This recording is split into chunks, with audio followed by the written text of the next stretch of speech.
interesting today. What's up, Kelley? What's going on? Nada, nothing much, nothing much. Look at my sign. Oh wow, look at you. Look, here's my sign. Peace. Here's my sign. Here's my sign. What's up? What's going on, y'all? Hey. What's going on, Kelley? So Miss Kelley, so I'm here with Miss Kelley today, y'all. Kelley's gonna tell her story and all her good stuff that she has going on and whatnot. Miss Kelley, she's a survivor of narcissistic abuse. She's also a coach on narcissism. She coaches people through it. She's been through it. She's going through it now through a divorce. And is the divorce still going on now? Oh, you know it. Going through the divorce right now and a custody thing. I feel like I gotta equal it up. I feel like I'm way too much. I feel like I'm way bigger than you, and this looks weird. There you go. Well, you know what? Actually, what I'm going to do is I'm going to set my ring light up a little bit higher so that my face is closer, and we'll feel like we have the same size head. Does that sound good? Okay, because it's just like I was just. Yeah, it's too far away. We need to be up closer. I feel like I had to scooch down. Okay, I want to change for I'm her. going to set my Okay. So you said I want. Somebody says I want to change for her. No, Lee's head will still be bigger. The ugly divorce. That is why I'm still married. I have a 5-month-old. I have a 13-month-old, y'all. Y'all keep having these damn kids.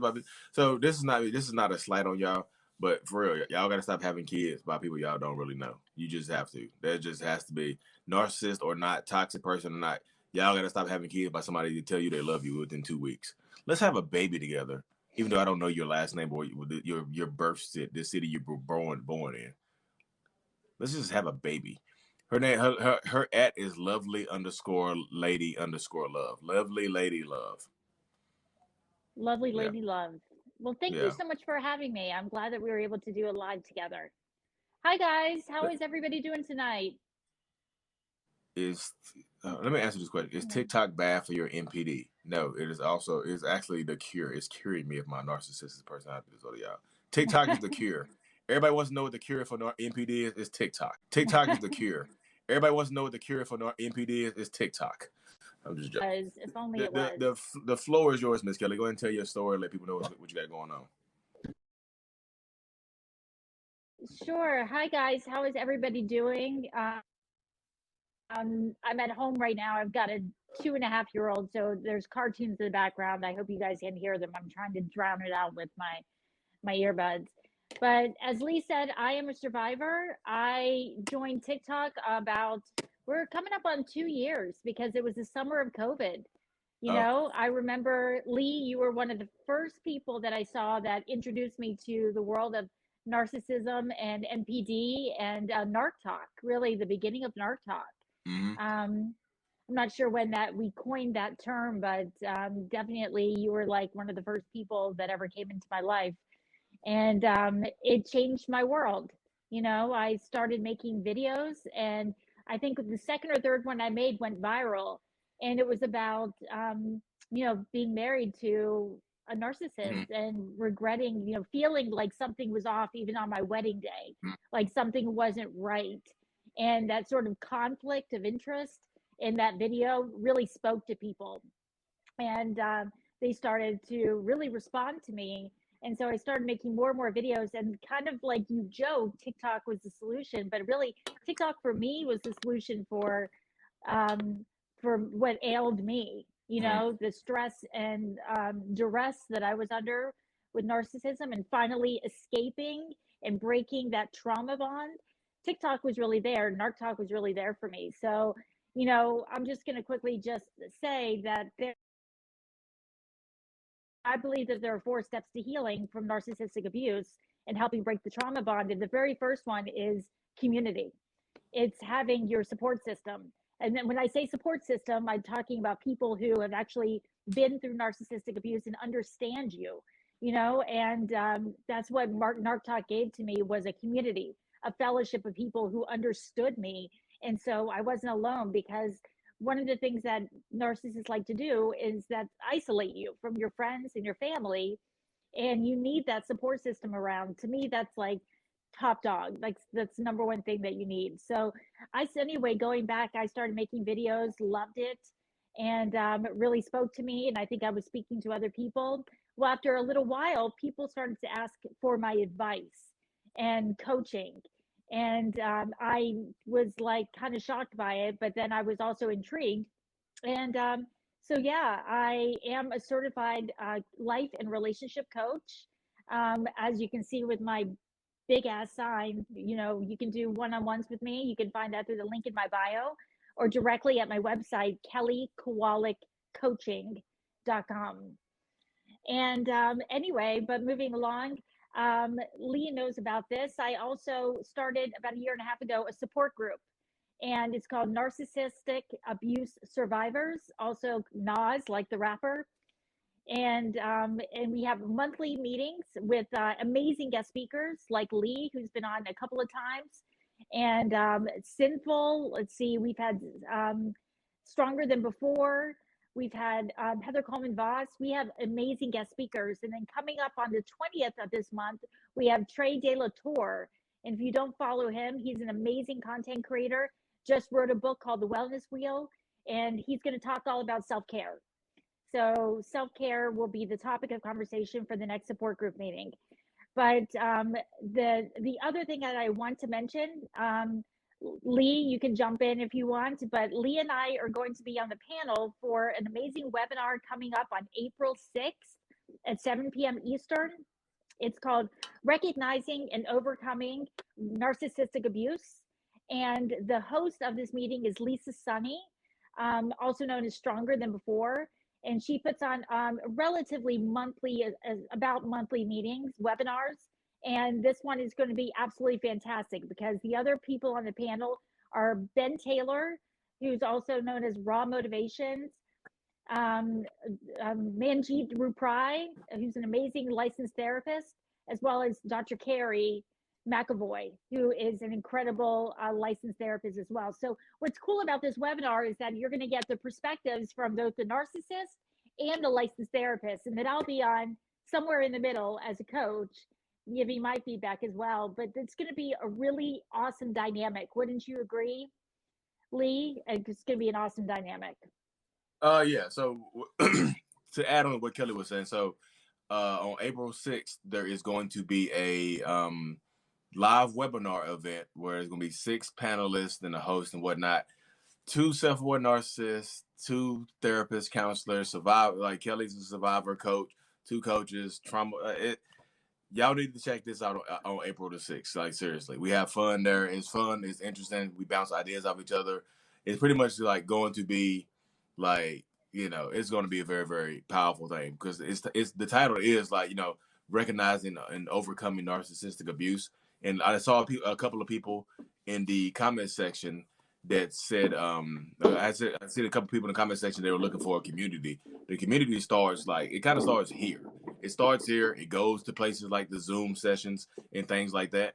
Because once you get to the Zoom session, you see and you hear other people telling their story and go and see people going through similar events and things of that nature. So once you get there, a lot of people become friends in the Zoom session. Hey, message me. Hey, email me. Hey, here's my number. They text, they talk because it's easier to be friends. I mean, I think at some point, in some way, it can be better to be friends with somebody who has experience going through something similar that you went through, because a lot of your friends and family won't understand. Like, why the hell you keep going back to that toxic ass person? I'm trauma bonded. And you're trauma bonded, but you also look silly, and they'll discard you. Your friends will leave you alone. Your friends will and they'll discard you. Your friends will leave you alone. Your friends will cut you off and things like that, things of that nature, So it really just depends. So there's a link in my bio. If y'all follow Kelley, there's a link in her bio. This click the link in the bios and whatnot. It'll take you right to the Zoom, take you right to how to register and things like that. That's how you make friends, because you get out your comfort zone. You don't look. Y'all can be there. You don't have to turn your camera on. You can literally turn your camera off like this, and be there and just listen. You can listen as well, because listening helps as well. Because a lot of people don't, everybody's not as comfortable on the camera as Kelley is, you can, a lot of people don't get comfortable talking in front of the camera and telling their stories and sharing what's going on, because sometimes it can be very, very embarrassing to admit what you've been through or what you've tolerated and things like that. Like she just said, I feel sick. Yeah, you're going to feel, you might feel sick a lot of times, you know what I mean? But this will teach you how to get through the trauma bond. It'll teach you how to break the trauma bond. Like, you teach you how to co-parent with a narcissist as well. She's, as you can see, she has a baby now. She has to co-parent with as well. So Yeah. the situation does arise, and it works out like that right there. So I feel like let's say if y'all interested in the live webinar and whatnot, like I said, the link is in my bio, or the link is also in Kelley's bio as well. But Yeah, absolutely. So Kelley, tell people, how did you meet your narcissistic person? Because you were married previously to another narcissist, was it correct? I was. So She got just she got the special back-to-back narcissistic combo this year. Yeah. She got the special back-to-back narcissistic combo this year. Yeah. The one I time, did. I did. buy one Well, get I mean, she got buy one get one free narcissism. well, it all stems from the fact that I grew up with a covert narcissist mother. And so it's only natural that if you look back, and do a little self reflection, that my codependence on her emotional well being, everything tied back to her being happy. And as long as I did the right thing for her, she was happy and then I was happy.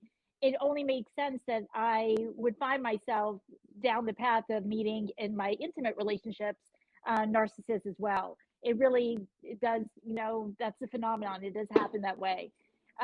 So I was married once before for 16 years, and we were together for almost 20 years. And he was, to me, I hate to say this, he was your run of the mill narcissist. He was your average narcissist, a little grandiose, you know, that kind of obvious sort of kind of out there narcissist. But then I finally got the strength to leave that relationship. There was everything from physical abuse to emotional abuse, psychological abuse. It was really, really bad. And I finally got the strength to leave that relationship. Well, during that period of time, after I left my first marriage, I was in such a happy place, Lee. I was flying high. I was feeling, fantastic. And sorry, guys, she's all over me tonight. Um, I was feeling fantastic. And it's funny because I think that's where the radar of the narcissist comes into play. I was doing great financially. I was feeling good about myself. I was feeling strong and independent. And this is where people are mistaken and they think that maybe narcissists target weak people, or, just simply codependent, people, but it's not true. They target the best of the best and the best and the brightest, the creme de la creme of people, and because they want what you have, they're energy vampires. They're going to suck from you everything they can. So I rebounded with a sociopath narcissist, covert narcissist. I never knew evil until I met this person. And when I met him, we met actually. Do you want the real story? No, I Are we was getting looking real for tonight? the fake Are we story. getting real tonight? You want the fake story? Well, yeah, and everybody knows that I'm sober. I've been sober for I've abstained from drugs and alcohol for almost 2 years. So I'm 2 years sober. Well, I actually met my narcissist in rehabilitation. And because after I left my 20-year marriage, 20-year relationship, I was drinking too much and I was really struggling. And then after going through rehab, then I found myself again in my identity. And that's where things were just turned around. And I just found what life was all about. And it was just so exciting. And that's when my sociopath narcissist swooped in and swept me off my feet. I mean, the love bombing was out of control. It is the most addictive feeling in the world. He started to mirror me in every way possible. I essentially fell in love with myself because he was not at all the person that he claimed to be. And he and I were like two peas in a pod. We were exactly the same. He was my intellectual counterpart, and it was absolutely incredible. But he was wearing a mask. As you know, it was the beginning of the relationship and he was wearing a mask. And about 3 months into the relationship, we got married in the courthouse, and I'm not kidding, Lee. That very day, the mask fell. It was like he literally on a dime turned into another person. I'm not kidding. It was like the moment that he locked me down, everything changed. Mm-hmm. And the devaluing started to happen slowly and insidiously. The devaluing started to happen. And so, yeah, the emotional abuse, psychological abuse, putting me down for the things that he used to love about me, he started to, it felt like he started to hate about me. Yep. The other thing that was really predominant in the relationship was, well, I would catch him in lies, but he withheld intimacy. And it was like, it was his control. For me, I thought this is what real love was, because I never felt this before as my first marriage. I was happy for a time in my first marriage, but I married that person out of, more or less obligation. This was the Mm-hmm. first time in my life I married somebody who I was madly in love with, and thought that I was a good person. I know I was a good person. I was an honest and kind person, but he made me feel like I could be better than that. I could be more like him. It was like he was teaching me how I could be. And he was slowly turning me into somebody that I didn't recognize. Yes. And the financial abuse was also rampant. And I got some money from my divorce, and the spending was out of control. I mean, Lee, we had Amazon coming knocking at the door every single day. He was buying cars and motorcycles. I mean, racking up debt. I never had debt in my life. When I met my narcissist, I had a 750 credit score. I had literally $500 on one credit card, and that was all. I used it just to keep my credit high. And I had money. I had a good amount of money. And by the time a year and a half later, I was at the very amount of money I brought into the relationship is the amount of debt that I have leaving the relationship. He literally swapped, went from here to here. He completely abused me financially, opened up credit cards, everything. He pretended to be this person that had this level of, the best way I can say it, integrity, that he was teaching me about integrity. And I wanted to be like him. But what he was doing was he was just mirroring me the whole time. That's all that he was doing. And I fell for it, hook, line, and sinker, because the love bombing phase is so addictive. It's such a high that you're addicted to it, just like a drug. We look at it in the analogy of, the trauma bond being the addiction to, or being with a narcissist is like breaking a drug addiction, because that's what the trauma bond does to you. It makes you crave those moments of that high that you once had, and you'll come to be okay with it being crumbs of affection over like periods of time, versus getting it consistently. You'll take what you can get, because you're feeling so awful most of the time that getting a little crumb of affection will lift you back up just momentarily, just temporarily. And that'll keep you going and keep you hooked and keep you addicted. And so I was very much, I don't even say in love anymore. I say addicted to this person. And then let's see, then he was a big time serial cheater and was cheating on me from the beginning.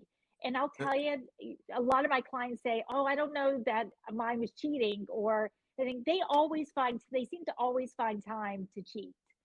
And mine was a serial cheater. I finally got the courage to leave about 2 years into the relationship after I'd gotten pregnant and our baby was 5 months old. I finally got the courage to leave. But I'm going to tell you, they say, and Lee, you can correct me on this stat, but that it takes approximately 5 to 7 times for people to actually leave and have it stick. Yeah. The first time I left, I filed for divorce, but I I wasn't ready, and I wanted to do it, but I wasn't ready, and he convinced me to withdraw the divorce papers, which I did. I was scared because Yeah. I was scared that he was going to have. I was raising our child. I alone was raising our child, but he was acting like he was father of the year and was going to take my daughter. And the idea of not having her with me half the time or a period of time made me so sick to my stomach, Lee, that I withdrew the divorce papers and thought maybe I can stick this out.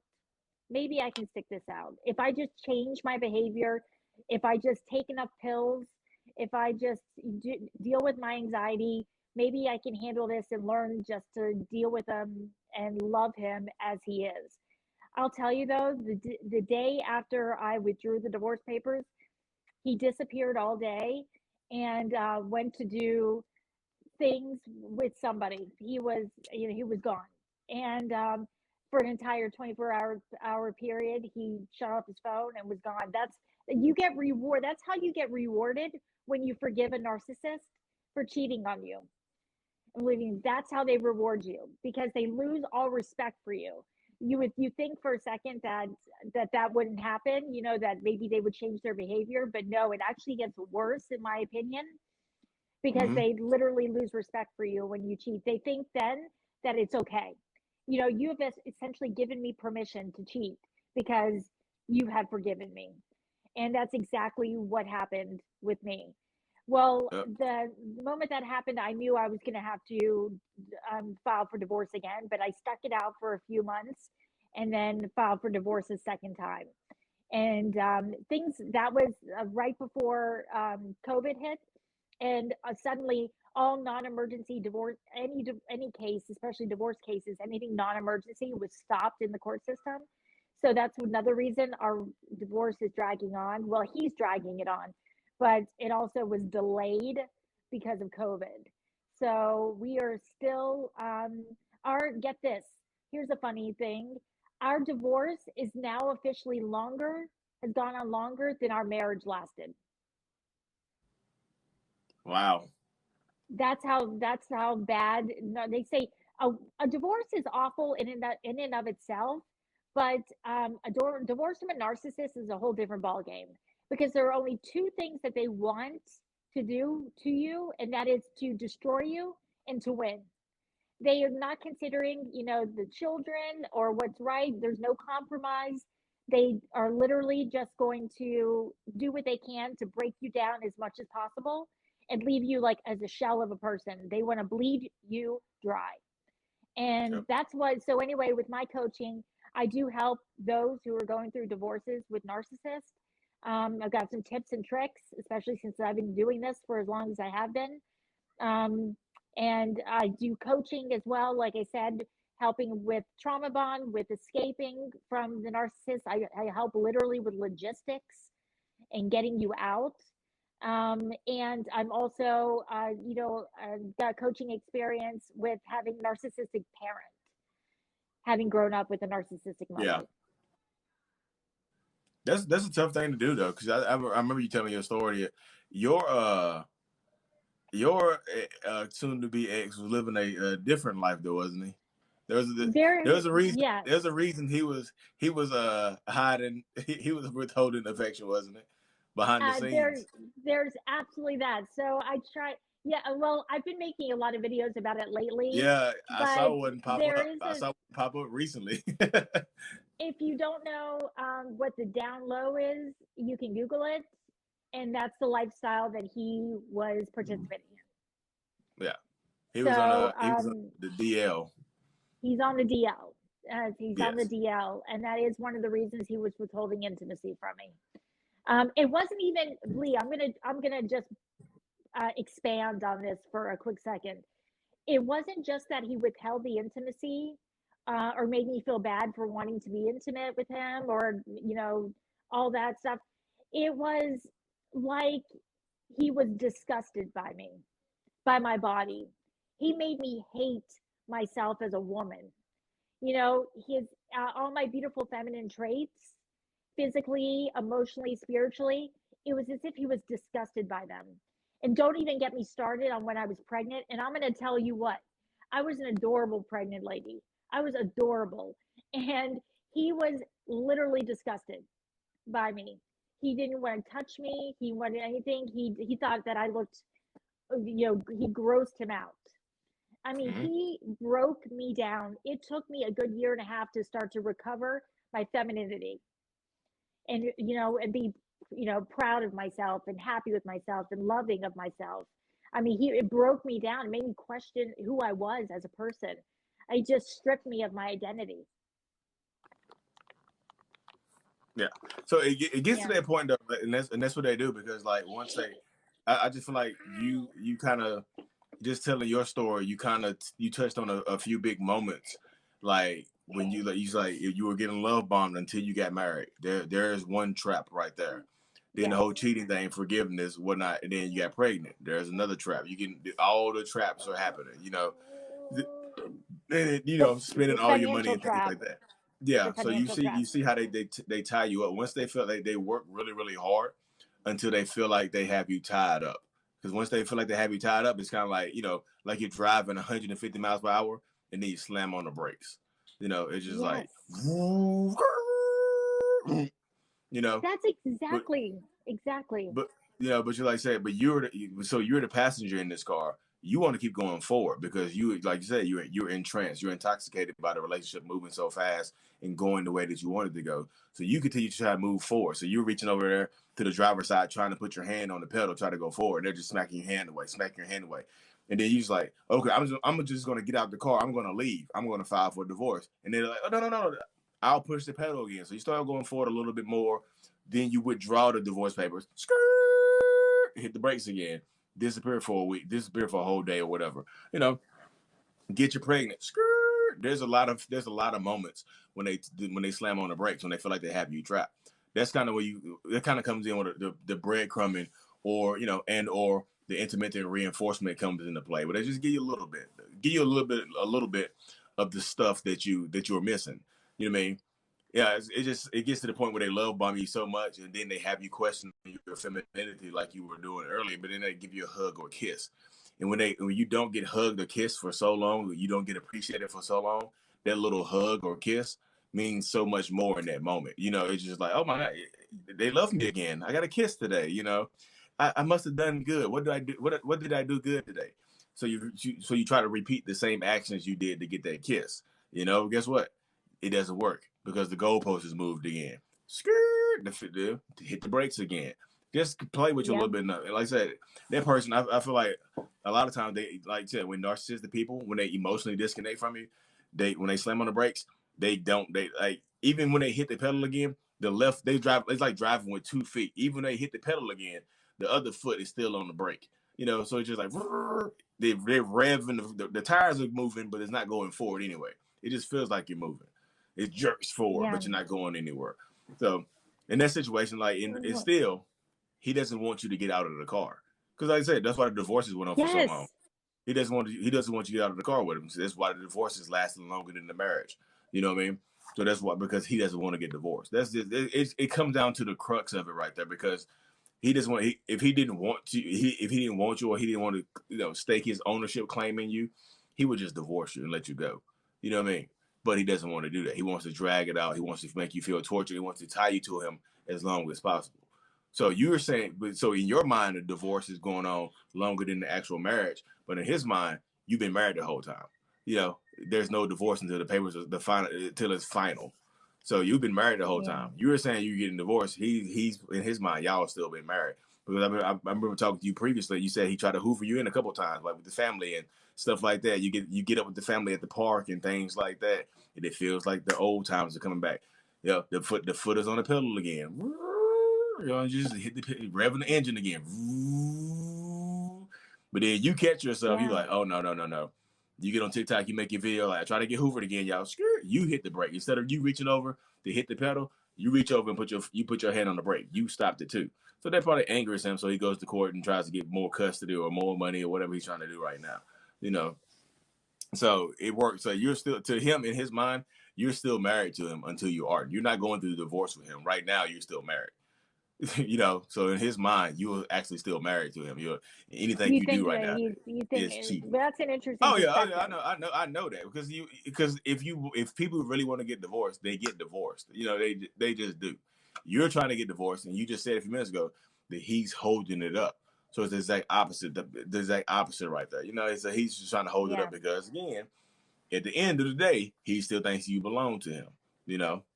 And plus you have a baby by him too, so it's just like you have a daughter together. Yeah, absolutely. So he likes to try to get the family time in. Like let's meet at the park together, and things like that. I think didn't you have supervised custody, supervised visitation, or something like that? So in the beginning he had supervised visitation, and then now he has her every other weekend. And he's fighting right now for 50-50 custody. And I don't want to get 50-50 custody because she's only 2.5 and she should be in a stable, more of a, what's the word I'm looking for? It needs to be a consistent routine, and half and half would be so unstructured for her. Like 2 daycares or something like that would be ridiculous. For a 2.5-year-old, she needs to be in one location. So just it is what it is. But that's one thing that he's fighting on. But I'll tell you another little tidbit about the divorce is that when you go through a divorce, you have to go through something called discovery. Discovery is when you have to provide your financial documents, financial statements, everything financial, taxes, bank statements, everything from the past 3 years. He's not providing all the stuff, and my lawyer and I have to keep fighting to get all the details that he has left out, purposely left out, dragging this along, rather than just hand over his financials, because everything, we own a business together. I don't do anything with it. He runs it. Everything. My name is just on it, and I'm going to eventually be selling my part so I can get the hell out of there.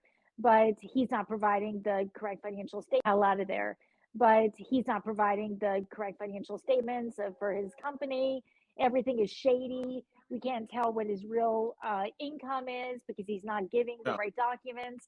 I mean, it's a big mess, and he's just doing it all on purpose. Yeah, I mean, he's doing it out on purpose right here. This is one of the techniques right here why I harp on a lot with narcissists is just exhaustion, just to get you tired to the point where you just give up.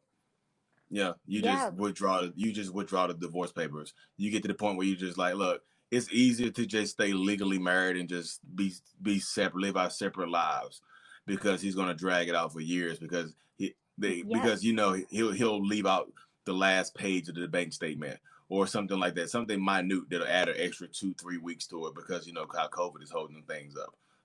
Which costs me so much money fighting for.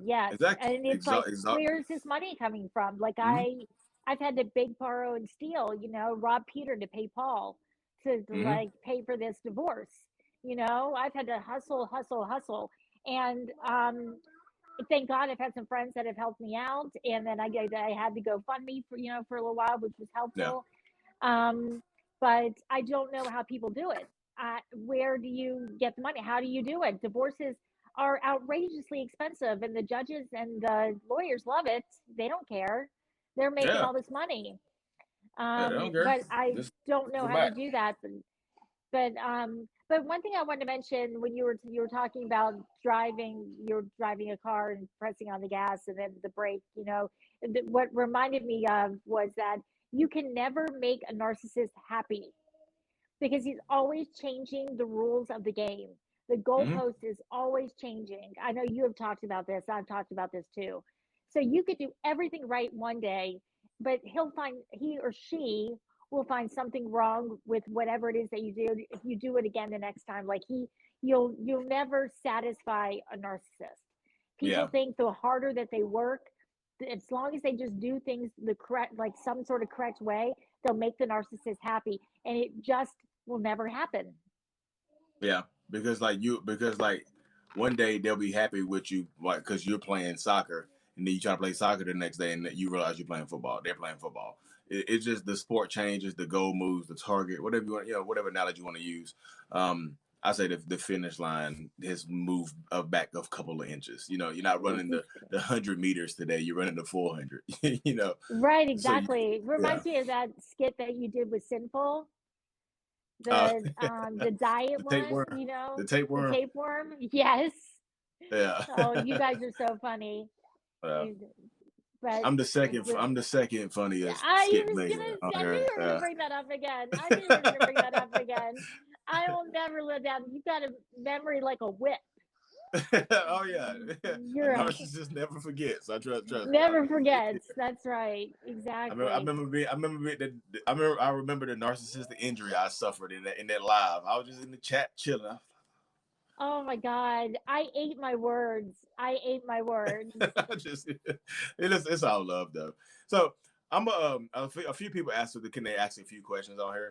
So Yeah. I'll open the floor up to y'all to ask some questions and whatnot. Y'all know y'all hear Kelley's her story and whatnot, and you know the little subtle breakdown we just had. So if y'all have any questions and whatnot, you know, yeah, is it all about? Somebody say, is it all about ego? Yeah, yeah. I would say from my part of my perspective, what Kelley's going through is all about ego and protecting his vested interest in the time and things that he's put into Kelley. You know what I mean? I feel like he thinks he deserves her because he put time into her. You know, they've been married for a very very long time. You know, so do you feel like your soon to be ex is protecting his ego in this whole divorce situation? Oh my God. It's all about his image. You have to understand, especially with a covert narcissist, he's got an image that he's got to keep intact. You know, he's got to look like the victim in the situation. You know, I'm the abuser and he's the victim. He has completely swapped the story around, like basically claiming that I've done things that he himself has done. Yep. So his image of being this kind, humble, um, victim is very important. So yes, his ego's got to stay intact. So Mm-hmm. that's the driving force behind this divorce. Yep.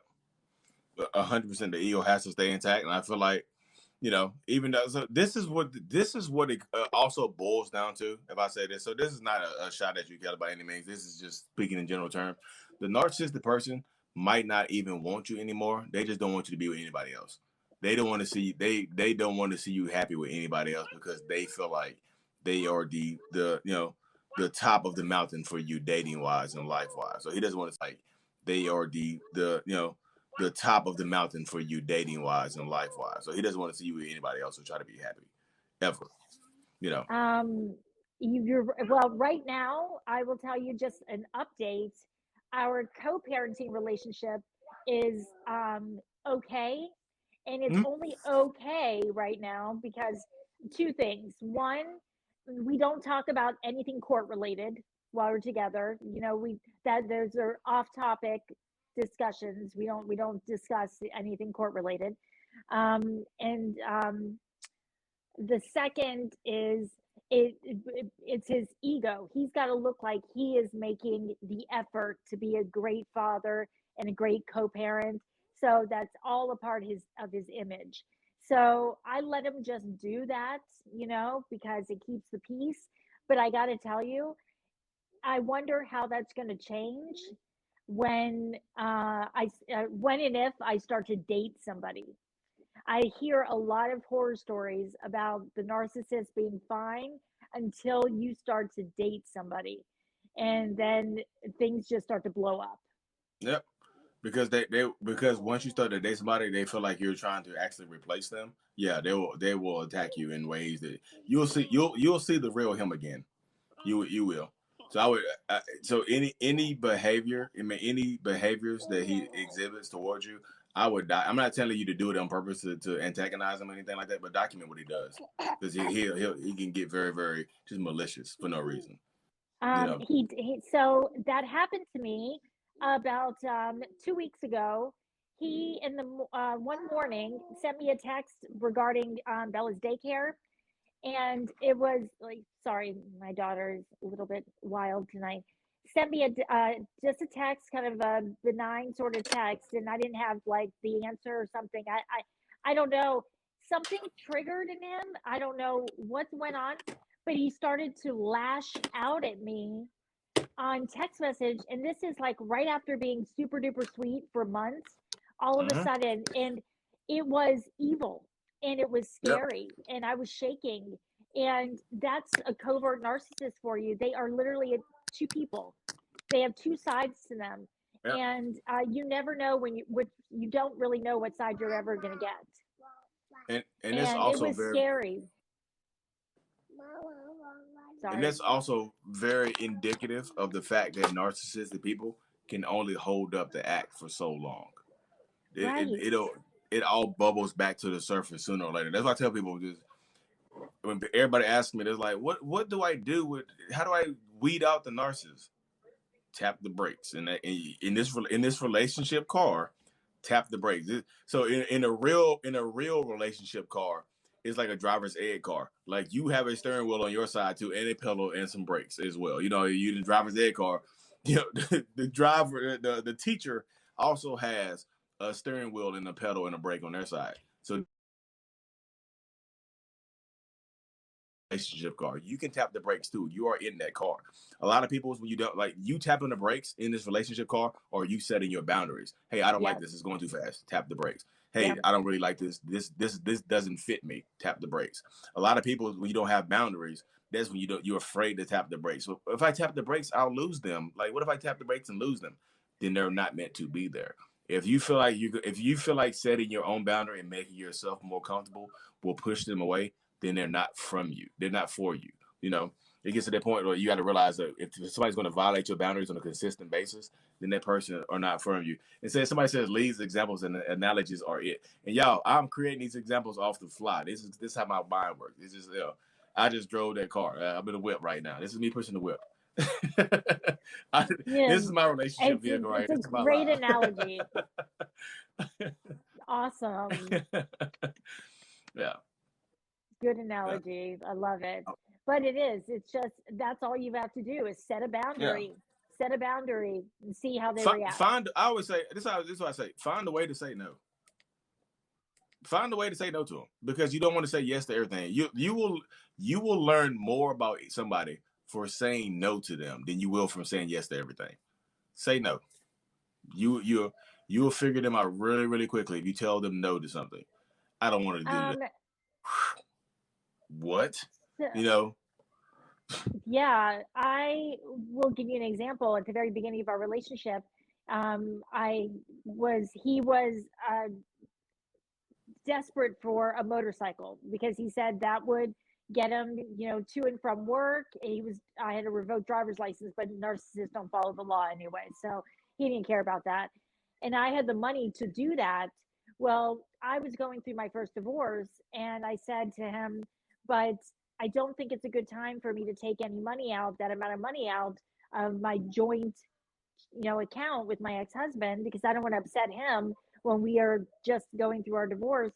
When that was the first time I ever said no, and Lee, I can't even tell you, his reaction to me saying no was like, oh God, Lee, how do I describe it? An explosion of irritation, heartbreak, anger, Mm-hmm. a childlike, a hissy fit, like a hissy fit. Anything like it before in my life, but I was like, I never saw anything like it before, but I was so enamored with him that I didn't ever want to see that side of him again. So I ended up saying yes. Yep. And I bought him that motorcycle. Yep. I say find a way to say no. You know, that's say that's gonna be my YouTube video tomorrow. Find a way to say no. I would say I'm writing it down now. There you go. Say a way to say. Driving Daisy asked me, Kelley, do you feel that you are completely over your narc? Yeah, yes, I do. Absolutely. I feel as if that my trauma bond has officially been broken, which is not to say that I don't have CPTSD. So I can be triggered by a thought, a memory, an action, a scent, a smell, whatever. I can be triggered by something, but that's irrelevant to the trauma bond. The trauma bond for me, I feel, has been broken. And it took me a long time and a lot of work on myself and a lot of help from my community of survivors to help me. And people always ask me, well, how long did it take you? you know. And for me, the healing journey is different for everybody, and the healing journey is not linear. You know, it is up and down and all around. But for me, I would say probably about a year and a half is when I started to feel like myself again, but a solid year and a half. And then that's when I started making the videos for TikTok. Nice. So you say So like yeah. so y'all see her timetable. That's her timetable. It's not your timetable. Don't put yourself on her exact same timetable, because if you don't hit the same milestones that she just said she hit in that same timetable that she hit or before, you'll get frustrated and start thinking that maybe I was wrong about this. Maybe I should go back. Maybe it's just easier for me. Maybe I'm meant to be with this person. You know, because it took Kelley a year and a half, but I've been on it for 2 years and I'm still feeling this way. I should go back. So don't look. Comparison is the thief of joy. That's her. You can take tips and take tips and things from her, but don't compare your journey to hers, because you will. I promise you, you'll get lost on that. You'll get lost on that journey of comparison. You know, don't steal your own joy Yeah. by comparing yourself to hers. Yours might be faster than hers. Yours might take a little bit longer. You know, everybody's situation is going to be different. So that's why I just say, I feel like, you mental illness, you are so good at this. Look, y'all, I be spitting. I spit this. It's just comes. Look, it comes from. Um, Yeah, somebody said earlier, like, hey, narcissists don't have a heart. Well, mine is beating right now. You can hear it beating. You know. you know. Hey Carly. Hey Carly, how are Yeah. you? Just want to I say said, Carl. hey. I saw your favorite skit person just pop in here too. Sinful just came into the live too. So guys, Oh, I she just got came. demoted in Kelley's life again, y'all. Just to let y'all know. Oh my God. I'm So just bad. I gotta mess It's with so you. I bad. really, I have to, you know. Let's So, see. but y'all need to look, follow Kelley, y'all follow Sinful, and also follow Red High Heels. Question for Lee: Narcissist asking his current girlfriend to analyze other women like him. Wait, what? I'm Yeah. confused by that. So your ex narcissist is asking his current girlfriend to analyze other women like him, so he can find out who he can cheat on her with. That's weird. Do you think she likes me? She does. Cool. I'm gonna go sleep with her. Thanks. You just made that's a way for somebody to avoid rejection. Like if you think that she likes me, maybe she does like me, so I can have a lower chance of getting rejected by her, because girls know girls. Girls know what other girls like. You know what I mean? So you see how that works right there? That's a weird mindset thing to have right there. But you see how That's that goes. interesting. That's interesting. Brandy asked me, were you in counseling while getting over the trauma bond? Uh, you betcha I was. I was in therapy weekly for a while there. I had two counselors at one point. I always say I always say for me, there are 4 steps to healing from narcissistic abuse. I already mentioned the first one a little while ago, which is community. It's surrounding yourself by other survivors. Number 2, though, is therapy. Therapy, because, for therapy, because, for me as a coach, I work on where you're headed, but therapy will break down where you came from, what happened to you, your shadow work, what happened to you as a child, the past traumas that led you to become the codependent people pleaser that you are today. So that's number 2. Number 3 is researching the disorder, understanding it, understand what you're up against. If you understand the dynamic of this disorder, you'll have a better fighting chance of knowing how to respond to it.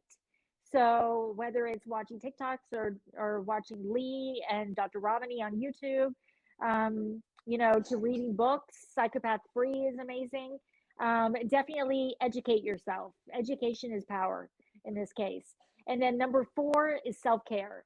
You've got to take care of yourself. This is the fight of your life. This is a marathon, not a sprint. And you've got to be strong and powerful. Would you go into any other fight weak? You've got to eat right. You've got to sleep. You've got to try to get that sleep, get that rest. Take care of yourself. Meditate. But do those things that you need to do for yourself that are only for you, to keep you happy and sane. while you're in this battle. Yep. Lee, somebody said Lee got the 12-step program. Oh, that's Carly. I have a 1-step program. Just power up and empower yourself. That's my self-love is the best love, the most empowering love that you can get. And somebody said, have I went back in the past and apologized to people I've done wrong? I just feel like there's no intent on doing it. There's no point on doing it, y'all. I just feel like, 20, hey, I'm going to reach out to somebody 20 years ago. I'm not in, like I said, a recovery program. I need to go back 20 years and say my apologies to people. I feel like my apology for anybody I've done wrong in my life is how I live my life right now. How I choose to live my life in the present moment as opposed to being stuck in the past, trying to go back 20 years ago to people just like, you know what? Look, I'm sorry. Hey, this might re-traumatize you, but I need to get this off my chest. I'm sorry. And would I really mean it? It's just kind of weird, But yeah. Hold on, let's see a couple more questions. They really sinful. So there you go again. Look at my chat. It's blowing up with sinful over here, Kelley. They really like you, sinful. What is that? What am I missing? No, I like messing with you. It's a whole lot of what I really mean. Yeah, what I really mean. What I really mean. An apology I get to somebody 20 years later. I probably not. Honestly, I feel like a lot of people have have you apologize to the people you lied to in kindergarten. I lied about that pencil, that pen I took. It's kind of pointless, y'all. I just feel like if you see how I'm living my life right now and you still think I'm the same person, it just gets kind of weird. It's just like, hey, leave. Everybody's done wrong. So I just, meep. I hit it with the meep. Meep. Yeah. Yeah. Yeah. You know what we have to do? We got to do another plug for the webinar. The webinar is already plugged. It's actually the title of my live. So yeah, if y'all have questions about literally about breaking the trauma bond or how to recognize and overcome narcissistic abuse from not just my perspective as a narcissist or Kelley's perspective as a survivor, as a coach and things like that, we actually have a live webinar coming up on April the 6th with two literally 2 licensed therapists, 2 survivors, and 2 self-aware narcissists on there. Just giving you all the information on how to recognize narcissistic abuse, break the trauma bond, overcome the trauma bond from so many different perspectives is literally, it's literally insane. So if y'all want to register for that, like I said, if you're on my side over here, click the link in my bio and check out the live webinar for April the 6th. If you're on Kelley's side, click her link in her bio as well, and it'll take you to register for the webinar as well. April 6th. April 6th. I don't know what day of the week that is. I think it's a Wednesday. And will we access it on YouTube? So I don't know. I don't think she puts it on YouTube, y'all. So it's not my webinar. It's Lisa Sundays. I think she sends it out to everybody who registers just in case you miss it, so you have a replay of it. I don't think she doesn't post it online afterwards because there's a lot of hard hitting things on there that you have to catch it in a minute. You have to catch it in the moment to get the real feeling from it. You know what I mean? But well, it's all inclusive. It's kind of an exclusive situation too. I mean, this is a really special moment to get all these people in one room together where you can literally see and communicate. There's a Q&A, so you can talk and ask questions to the panelists. We have I'm not sure who's moderating this time, probably SJ. But you can submit questions directly to the panelists and get your questions answered. So it's a really interactive evening. Yeah, it's gonna like I say, it's going to be super interactive. It's going to be it's going to be fun. The first one we did was extremely, it was a good one. You've been in one. Have you been in one before too? A webinar? Yeah. You were the first one with me. Yeah, I was on with you. You were the first one with me. You don't even remember. I do a lot. I be running around. My brain be getting fogged up sometimes, So I just feel like, yeah. So y'all, if y'all interested in that webinar on how to, how can I sign up? Where do I go? It's the link. There's a link in my bio, and there's a link in her bio as well that will take you directly to register for that April 6th event. Like I said, y'all, I'm gonna be in there. there's be a live question and answer. I'm telling you, 6 different perspectives on 6 different walks of life. It's gonna be like absolutely insane. It's gonna be great, y'all. I promise you. You will not regret this one, because I'll be like, you think my analogies right now are fine? Give me some time to think about what I'm gonna say. This is just, me and Kelley playing this like a few hours ago. Give me some time to think about what I'm gonna say. It's gonna be like, how you take the can of the aerosol and the flame, like that. I have no doubt you're going to be spouting a ton of brilliance. Brilliance mixed with like humor. You're so on point. Like I know I don't need to inflate your ego, but you're very on point, and it's really enjoyable to listen to. It's a joke, but it is fire though. But Kelley, I do have to hop over here. My son is he's begging to play Fortnite, like literally begging. Oh, like that's so funny. That's why I keep looking down at my watch, because they're blowing me up. It's like 9:30. You only gave me an hour tonight. I got an hour. My dude out this Thursday went off, so I'll repost it. We can do it again tomorrow sometime if you want to. We can go live again tomorrow. Okay, all right, that sounds great. Yeah. We can go live again tomorrow, y'all. So look, we'll I'll text you shoot me a message. We'll plan a time for tomorrow, okay, y'all. And that way, y'all interested in you know what I would love to do? What? Oh, I would love to go on YouTube with you sometime. YouTube? Okay, we do YouTube. We can do YouTube tomorrow. So we'll do YouTube tomorrow. Maybe we can do YouTube sometime. I'll post this on YouTube. I'll post this on YouTube as well if it let me. But then we can go live on YouTube tomorrow, because I need to do a live for this week for YouTube anyway. Okay. All right. That sounds great. My phone battery's about to die. I was trying to plug my phone in. My ring light tried to go off. Shit. But yeah, so just shoot me a message. We'll chat it up, y'all.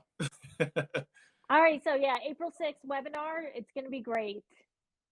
Thank you so much, Lee, for having April 6th. Tonight. Thank you as well. Thank you for coming on here, and let's chat it up. Okay. Sounds great. I'm going to stick around for a while.